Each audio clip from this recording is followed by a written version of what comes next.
This is the summary created from the video, Lecture 50 JDBC. MySQL is a popular relational database management system that uses SQL, a fourth-generation language with English-like and case-insensitive syntax, making it lightweight and easier to use than coding languages. MySQL was developed by Monty Widenius and is initially distributed and supported by Oracle. Installing MySQL involves downloading the community server and following steps based on the operating system. Users can create a unique database for storing tables using the create database command, activate with the use command, and list available databases with show databases. Tables are then created within a database to maintain and store data.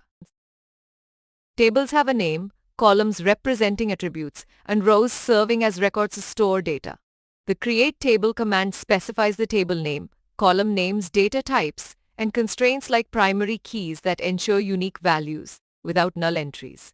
The DESC command reveals the table structure, showing column details like names, data types, null-not-null status, and primary keys.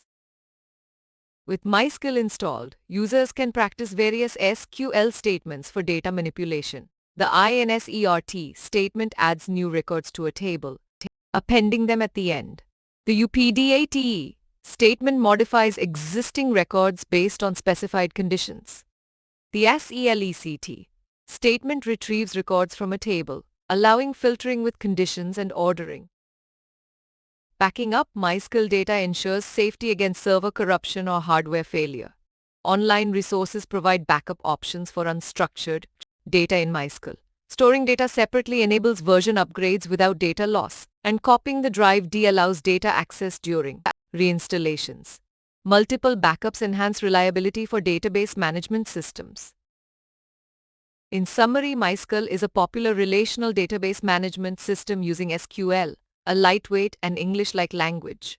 Installing MySQL involves creating databases and tables with defined columns and constraints. SQL statements like insert, update, and select enable data manipulation, while backing up MySQL data ensures safety against failures or corruption. Please stay tuned for more summary videos.